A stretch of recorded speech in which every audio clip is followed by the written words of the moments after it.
Hello, it's Amy. I'm bringing to you an essay from the Falloden Papers by Viscount Grey of Falloden. And Viscount Grey was a British politician from the early 20th century. And in 1926, he published a book titled Falloden Papers, which includes a few of his essays, a few of his addresses that he gave. He did public speaking, and as he explains in the introduction to the book, these are not addresses or papers that he wrote out. Rather, he composed them within his mind, he memorized them, and then he gave these addresses, and they were transcribed for him and edited to make up this book. And it was published in 1926, although the addresses date from slightly earlier in the 20th century. And the very first Falloden paper is a good one. It's called The Pleasure of Reading, and in it he talks exactly about what it sounds like, about the pleasure of reading. And he has some things to say about how reading is less easy to do in his day and age. And I'm sure he would be astonished, if not horrified, just how many other distractions there are to prevent people from reading here in the 21st century, almost 100 years after he published. But he also talks about just how generally reading can enhance a person's life. So, the pleasure of reading. My subject, the pleasure of reading, was chosen partly because it is so wide that it covers almost any discursiveness, and partly I have chosen it because I think that modern conditions are putting the pleasure of reading more and more in jeopardy. Some people have such a passion for reading that they will acquire the habit and maintain it against all obstacles. There are others with the inclination and capacity to get that pleasure, but who must find it increasingly difficult under modern conditions to indulge the inclination and cultivate the capacity. And if they do not do so, they lose one of the greatest resources and most precious recreations of life. I am using the phrase, the pleasures of reading, not in the sense of amusement, but in the sense of that deep and abiding pleasure which increases the more it is indulged. This deserves the name of recreation because it actually refreshes and restores, as well as entertains. Then there is a third class of people to whom reading, because of the nature of their temperament, will never be any pleasure at all. These are in no danger whatever from modern conditions. In old days, I think it must have been easy to acquire the habit of reading. People stayed for months in the same house without stirring from it, even for a night. The opportunities for reading were so many, and the opportunities for doing other things were comparatively so few, that the habit of reading must almost have been forced upon them. I have never been compelled to read Sir Charles Grandison myself, but I can well believe that 150 years ago there were people who wished Sir Charles Grandison even longer than it is. The first necessary to the pleasure of reading is that when people are young they should acquire the habit of reading. This is becoming more and more difficult. Before I was aware of things in the world, the penny post had already begun to make change averse to reading, by consuming a vast amount of time and correspondence that was unnecessary, trivial, or irksome.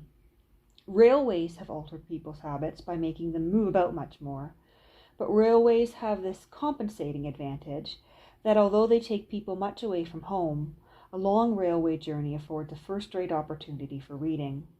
They were not, therefore, an unmixed disadvantage. But now things are changing. The motor car is altogether unfavorable to reading. People consume more time in moving about than they did, and they consume it under conditions which, even for people with good eyes, must make reading difficult, if not impossible. The telephone is a deadly disadvantage. It minces time into fragments and frays the spirit. Wireless, with all its delights, is now being added as a distraction to divert people from time that might be given to the pleasure of reading. The cinematograph is another change in the same direction, and flying is becoming more and more common. All these things must make it more difficult for successive generations to acquire the habit of reading, and if that habit be acquired, to maintain it. Even before all these changes, it was not easy to maintain the habit, but it could be done. There is a story of Aberdeen Herbert. I do not know whether it is true or not, but I do not mind connecting it with his name, because it is a story I think entirely to his credit, and which I always recall with a sense of satisfaction and encouragement. He was staying in his country home, and some visitors were announced. He received them with perfect good manners, and after a cordial welcome, he said to them, "And now what would you like to do? We are reading. We need more and more of that spirit." A farther disadvantage to reading is the great development of picture papers. Picture papers are tending to divert people not only from reading, but from thought. Where one used to see people get into a railway carriage and settle down to a book, they now come with an armful of picture papers and look at the pictures with more or less transient amusement, one after the other, and so pass the time. I found the other day a person who, during the war between the Turks and the Greeks, expressed an opinion rather in favor of the Turks, because he or she, I will not reveal even the sex, said that, judging by the pictures in the paper, Mustafa Kemal looked rather a good sort of fellow. In connection with this danger to reading, I would like to quote to you what I consider a notable sonnet of Wordsworth, remarkable for the fact that it was written in 1846, when he was 76 years old, and yet that contains a good deal of his young fire, remarkable in that it was written when illustrated papers must have been in their infancy, and remarkable for the presence with which it foresaw the danger to reading from the development of illustration, which was then so very little advanced. This is the sonnet.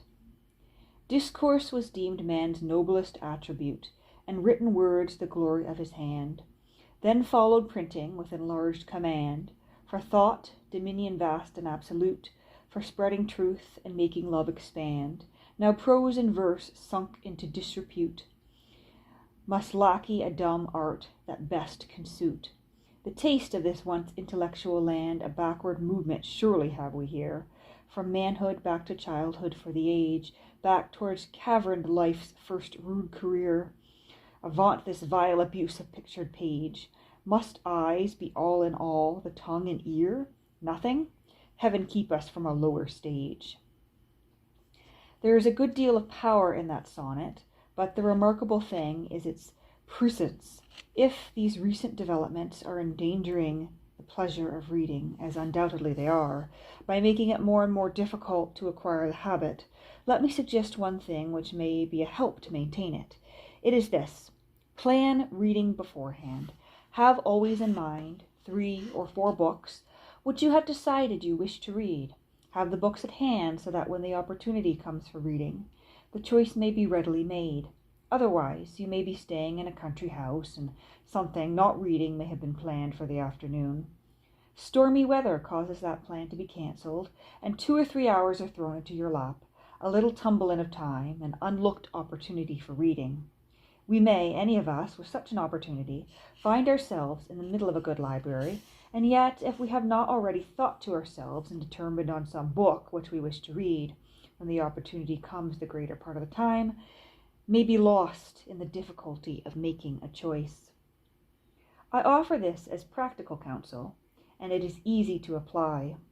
The Times Literary Supplement and any number of literary reviews are constantly recalling old books to mind or suggesting new ones which we think we should like to read. And with this help, it is very easy to have a plan ready which will secure that opportunity for reading is not lost when it occurs. Now I pass on to consider 1 or 2 aspects of the actual pleasure of reading. Poetry, of course, comes first and highest. I am not going to talk about the pleasure in pure poetry, because to all who have it, it is so well known that no word of mine will increase the pleasure. To those who have it not, no words that I could utter would give it. I refer to the abiding pleasure that people who love poetry get from rhythm, the music of words and imagery. As an illustration of what I mean, I would give Keats' 3 odes to a nightingale, to a Grecian urn, and to autumn, or the irresistible charm of the simplest songs of Shakespeare, such as Fear no more the heat of the sun. Those I give as an instance of pleasure in pure poetry. Not everybody is open to it. Someone of considerable intelligence and intellectual attainment once said to me that the only effect produced by poetry was the reflection how much better the thing would be expressed in prose. Imagine taking Keats' Ode to Autumn and expressing it better in prose. But besides this, there are further pleasures in poetry, of a deeper kind, but less obvious.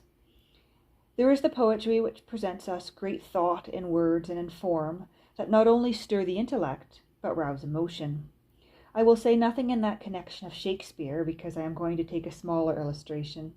I do not talk about Shakespeare for fear of falling into platitude. When I went out of office after 11 years of it, very tired and for the time not fit for anything, I spent some weeks alone in the country. During that time I read or reread several of Shakespeare's plays. The impression produced upon me by his incredible power and range was really that of awe. I felt almost afraid to be alone in the room with him, as if I were in the presence of something supernatural. Therefore, if I do not draw illustrations from Shakespeare, it is not from want of appreciation of his stature and genius. The instance I would take is of poetry that deals with great thought, doing for us what is essential if our pleasure is to be really permanent, making our minds open on the infinite, making us think thoughts which we know are too great for any words to express, and bringing something that before was beyond our comprehension within the grasp of it. I will take an instance from another poet. I will ask you to think of Browning. In some passages, it seems to me Browning is eminently successful in this power of bringing something of the infinite within our reach. He is not always successful. There are some passages in which, after we have disentangled laboriously the mass of words in order to discover the great thought which has been captured in them, we find that the great thought has escaped, or at any rate we cannot find it. A simile is suggested to me by Browning's own words, fancies that broke through language and escaped. Anyone who is familiar with Browning's poems, such as Rabbi Ben Ezra, Abbot Vogler, Bishop Bulgham's Apology, and Pericles, will know what I mean when I say that Browning adds to the pleasure of poetry by bringing those who read him into contact with great thought. The comment I would make on Tennyson is exactly the reverse. I do not mean by the reverse that Tennyson's thought is small and that of Browning great. Tennyson deals with great thought too, but by his extraordinary mastery of the music of words and his wonderful lucidity of expression, he sometimes makes the thought seem not so great as it really is. At times he makes something of the infinite almost finite. This comment on Tennyson is not intended to be either criticism or praise, but it is worth bearing in mind that when Tennyson seems very simple, the thought may be great, and that the difference between Tennyson and Browning is not in the greatness of thought, but in the different ways in which the two men treat it. Take, for instance, the 11 opening stanzas of In Memoriam. They are very simple to read, so simple that perhaps we may read them without realizing how great the thought is. Browning treats of the same kind of thought, and when he does so, we have no doubt that it is great. Sometimes he makes it even obscure, whereas Tennyson makes it so simple that he deceives us as to its depth, as a very limpid and clear water will seem more shallow than it really is. So much I would say about that part of the pleasure of great poetry. Beyond the music of words, the rhythm, the imagery, there is the great thought which touches us with emotion. But there is more than this pleasure to be found in poetry. I once stayed in a house as a guest for a night where a formidable volume was kept. It was a volume of which every page had a series of set questions designed to draw out the opinions of those to whom the volume was presented. I was, happily, too young and too insignificant to be asked to go through the ordeal, but I was shown the volume, and one of the guests who had preceded me was John Morley. He had not been spared the ordeal, and he had gone through it in all seriousness, and opposite the deadly question, "Who is your favorite poet?" he had written the name of Wordsworth. I too should have written the name of Wordsworth. Certainly I should write it now. It is worth considering why John Morley wrote Wordsworth, and why many of us would name Wordsworth as our favorite poet. Of course, it is impossible to account satisfactorily for this, to catch one's own thought and feeling so clearly as to justify this preference. But one reason, no doubt, is that for enduring satisfaction in poetry, we want strength. Browning has splendid strength, which never fails or falters, but Wordsworth, too, is strong.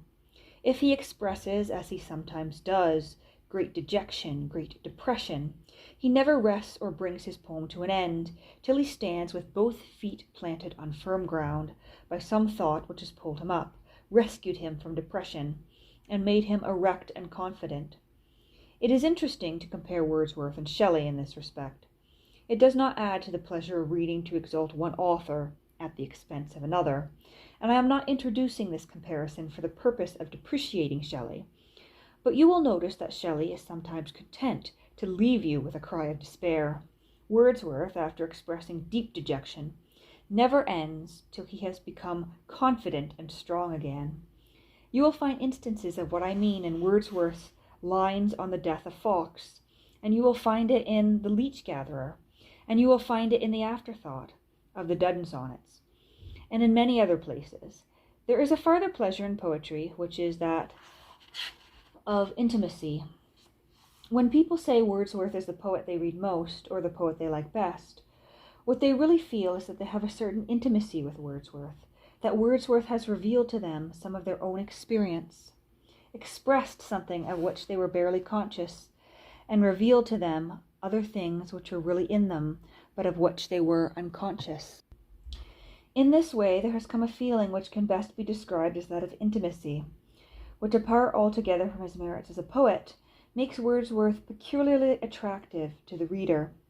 Having said so much about him, I would only add this, that when you are quite confident that you appreciate Wordsworth's poetry, that you set it high, that you are grateful for it, even that you have some reverence for it, you are entitled to get a certain amusement out of his fables.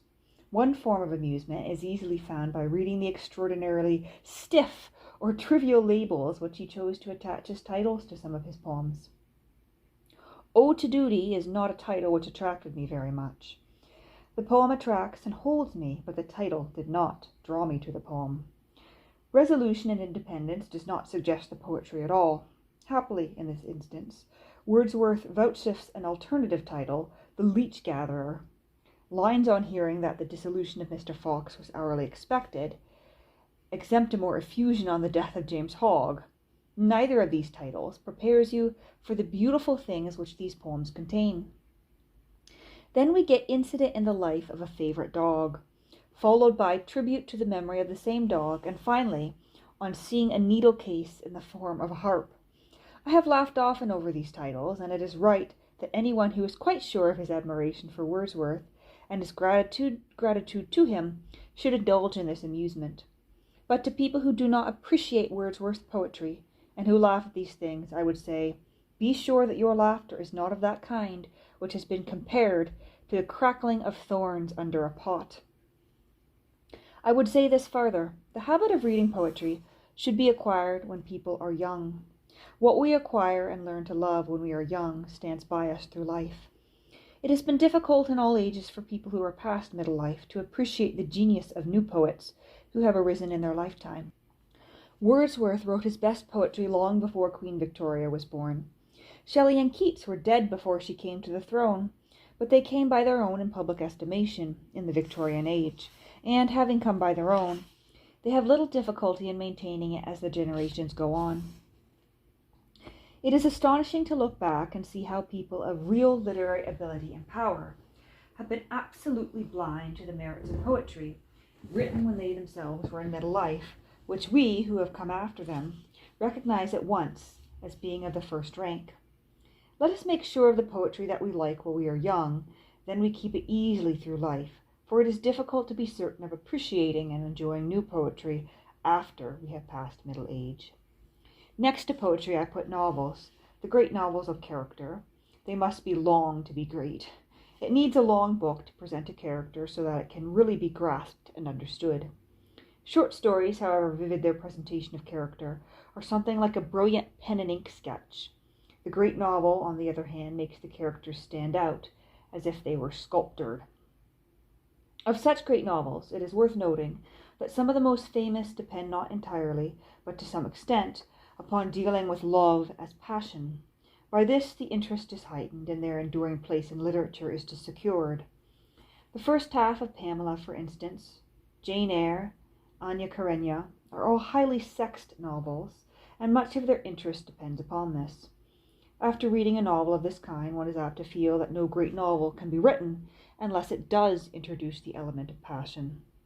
If anyone thinks this, it is worth his while reading first Jane Eyre and then Jane Austen's Emma. The one, as devoid of passion as the other, is conspicuous for it. Thackeray's novels are great without passion, so you realize that there is no law to the great novelists, and that, while some of the greatest of them seem to have thought it necessary to deal with the vast problem in human nature in their books, there are others who have made little use of it, and who yet, as Jane Austen and Thackeray have done, achieve their prominent places as securely as the others. Jane Austen is to me the greatest wonder among novel writers. I do not mean that she is the greatest novel writer, but she seems to me the greatest wonder. Imagine if you were to instruct an author or an authoress to write a novel under the limitations within which Jane Austen writes. Supposing you were to say, now you must write a novel, but you must have no heroes, no heroines in the accepted sense of the word. You may have naval officers, but they must always be on leave or on land, never on active service. You must have no striking villains. You may have a mild rake, but keep him well in the background, and if you are really going to produce something detestable, it must be so because of its small meanness, as for instance the detestable Aunt Norris in Mansfield Park. You must have no very exciting plot. You must have no thrilling adventures. A sprained ankle on a country walk is allowable, but you must not go much beyond this. You must have no moving descriptions of scenery. You must work without the help of all these. And as to passion, there must be none of it. You may, of course, have love, but it must be so carefully handled that very often it seems to get little above the temperature of liking. With all those limitations, you are to write not only one novel, but several, which, not merely by popular appreciation, but by the common consent of the greatest critics, the greatest literary minds of the generation which succeed you, shall be classed among the first rank of the novels written in your language in your country. Of course, it is possible to say that Jane Austen achieves this, though her materials are so slight because her art is so great. Perhaps, however, so long as the materials are those of human nature, they are not slight. Another class of novel, depending not so much for interest upon development of character, is that of adventure novels of the Homeric kind, such as those of Dumas, for instance, Monte Cristo, and the whole series of the Three Musketeers. They give a pleasure of a different kind from the pleasure we take in the novels of character, but it is a kind by no means to be overlooked or neglected, and it may be a very great pleasure. There is a story told, I forget where I came across it, and have never been able to verify it, of a man of the world in middle life, not yet liable to youthful enthusiasms, who one evening fell to reading Monte Cristo. His wife retired to bed at the usual time. He sat up reading, and in the small hours of the night, he suddenly burst into his wife's room, who knew nothing at all about the book, and informed her, in a transport of enthusiasm, that Dantes had escaped from the Chateau d'If. The pleasure these novels of adventure give is one to be cultivated. They are a great class of novels. Then there is a third category that suggests itself to me, the novels which depend on their humor for their permanency and the delight which they give. Pickwick, of course, is an instance. On this I would observe that the quality of humor and wit, though all of it which is brilliant of every kind may excite our admiration or give us pleasure at the moment, must, if it is to be enduring, be humor which is innocent and clean. I would like to suggest to you an example. I think it comes to this. Any pleasure to be lasting, so that we wish to return to it and to think of it again and again, must have its hold not only upon the intellect, but upon the affections. There is a great deal of humor and wit which appeals only to the intellect, but gets no hold on the affections. It has its brilliant success with us when we first meet it, but it does not abide with us and increase our pleasure as we go on in years. Let us compare Tristram Shandy with The Sentimental Journey. The same exquisite art is in both. The Sentimental Journey I have read with great entertainment more than once, but it is not lovable as is Tristram Shandy. Tristram Shandy always keeps its fresh hold upon our affections. Why is this? There are conversations and situations in Tristram Shandy which live and endure and are a perpetual delight to succeeding generations because of the enduring innocence and simplicity with which Uncle Toby is intruded into them. Uncle Toby is the antiseptic which has kept and always will keep Tristram Shandy a fresher book than The Sentimental Journey. I will only mention one or two other classes of books. There are the great histories and the great biographies. From the point of view of pleasure, I would observe, and this I may borrow from some past number of the Literary Times Supplement, or rather the Times Literary Supplement, that it is the biographies of literary men which are the most interesting. Next come the biographies of great soldiers, which are interesting from the point of view of the art of war. The dullest biographies of all are those of politicians. This is because the biography of a politician is apt to develop into an account of the politics in which he was concerned. The literary man, on the other hand, is not often concerned in public events, and those characters and aspects of his life which are selected for his biography are remarkable in the perspective not only of his generation, but also in that of generations that come after. Think of the biographies most frequently quoted: Boswell's Life of Johnson, preeminently; Lockhart's Scott, Moore's Life of Byron, all biographies of literary men. Finally, I would say a word about books on nature. It was suggested to me by this. When I was about 22, I read Kingsley's Prose Idylls, Chalk Stream Studies, A Charm of Birds, My Winter Garden, and others. At that time in my life, I should have put them in the very first rank of books about nature. I preferred them at that time above White's Selborne or Isaac Walton's Compleat Angler. As years went on, I found the pleasure in White's Selborne and Walton's Angler increase more and more, and after some 30 years or so, I read Prose's Idylls again, and I found that they had lost their charm for me. I am somewhat puzzled myself to know why, but I think I do now. This is worthwhile considering. It is not merely that Isaac Walton and Gilbert White had greater art in literature than Charles Kingsley. Charles Kingsley was no mean writer. He knew how to write, he could write well. The real difference is that Kingsley, when writing about nature, has not the quality of repose, the atmosphere of calm and contemplation, which is found in writers like Isaac Walton and Gilbert White.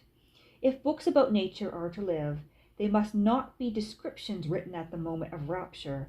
They must be books written as the result of observation, which recall and convey the emotion after it has sunk into the mind. Wordsworth said that poetry was emotion recollected in tranquillity. I will not discuss how far this is true of poetry, but I think it is true for books on nature. These should be the result of long observation, much feeling, and tranquillity, and then the effect upon the reader is one of calm and contemplation, and brings that sense of leisure and repose, for which in these days we are more and more grateful. The works of W.H. Hudson have this quality. I will conclude with one or two general remarks on the pleasure of reading. Let us not neglect, as we grow older, the pleasure of rereading books, which we remember we liked when we were young, but which we have greatly forgotten and which we should like to read again. Some, as we have seen, will have lost their charm, but others we will find more interesting than before.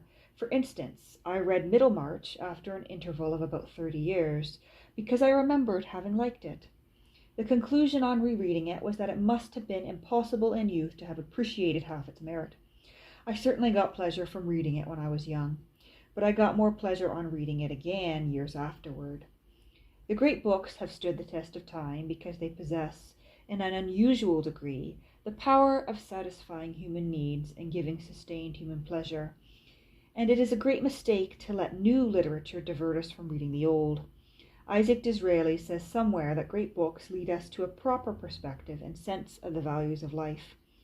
The sentence is something to this effect: he who is not familiarized with the finest passage of the finest writers will one day be mortified to observe that his best thoughts are their indifferent ones. This last word I would say on the pleasure of reading. It was Tennyson who said, "I like these large still books. It is the large still books that give the most abiding pleasure. But if we are to read them and appreciate them, we must sometimes be still ourselves. We must reach that calm and contemplative mood which makes us receptive to the best things in literature."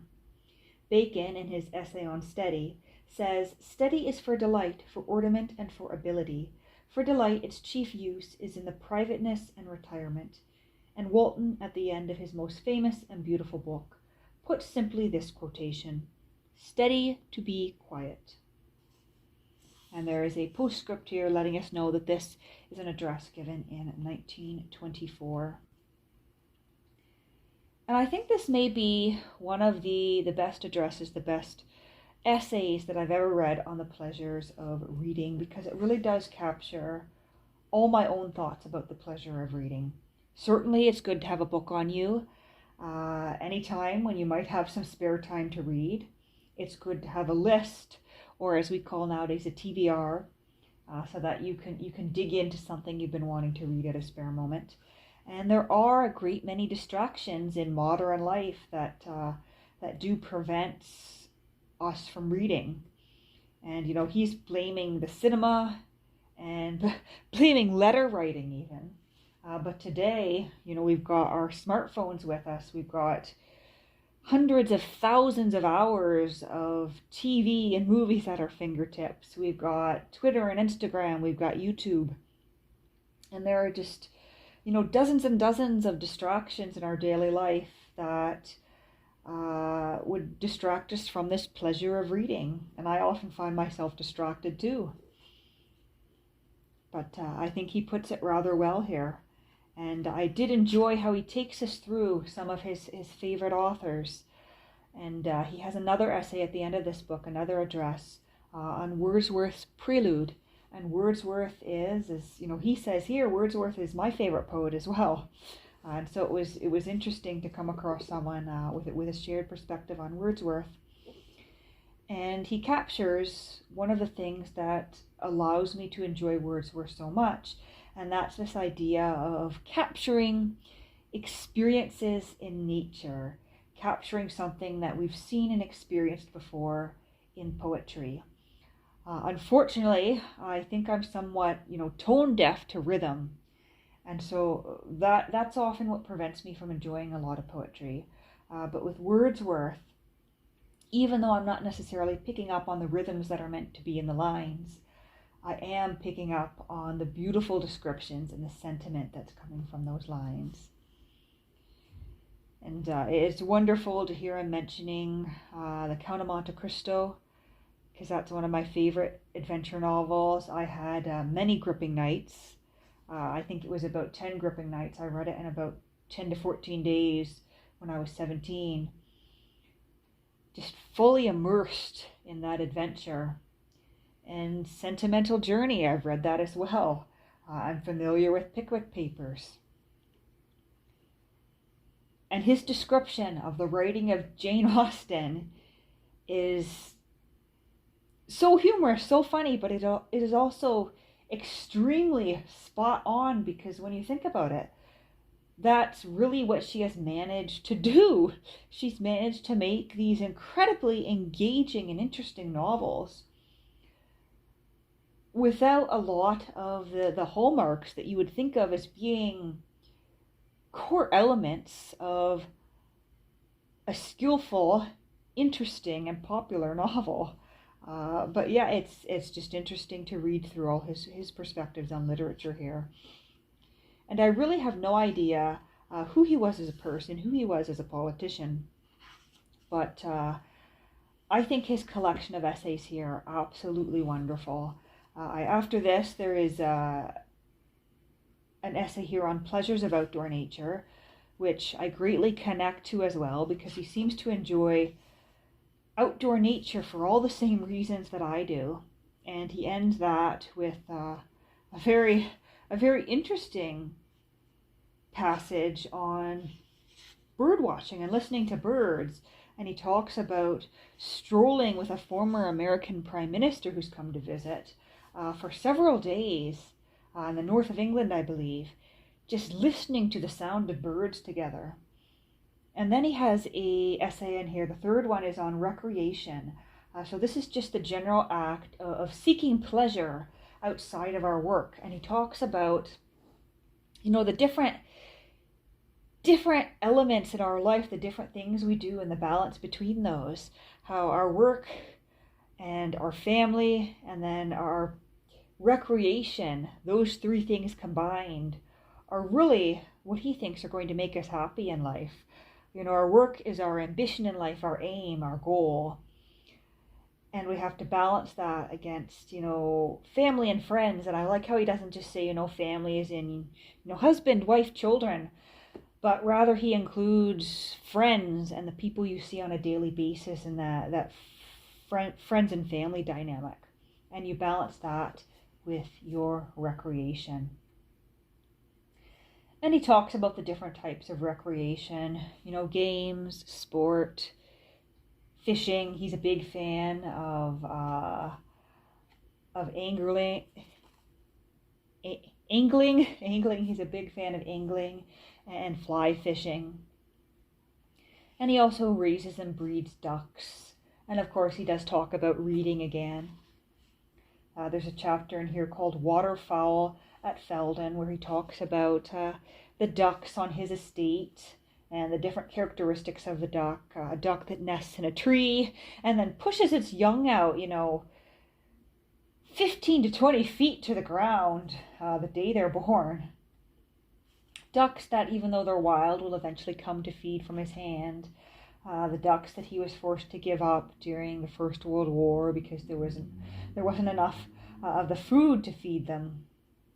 And then he ends with a wonderful section on Wordsworth's Prelude, which is part reflection on the Prelude itself and part reflection on Wordsworth's life. And I did greatly enjoy all his observations about the Prelude and also about the life and the ideas that Wordsworth expresses. And so, this book was a fun little find. I knew nothing about it when I picked it up, and it turned out to be a wonderful winner. And if you're looking for some wonderful essays on reading, on the pleasures of reading and the pleasures of being in nature, or on Wordsworth, this is definitely one I'd recommend.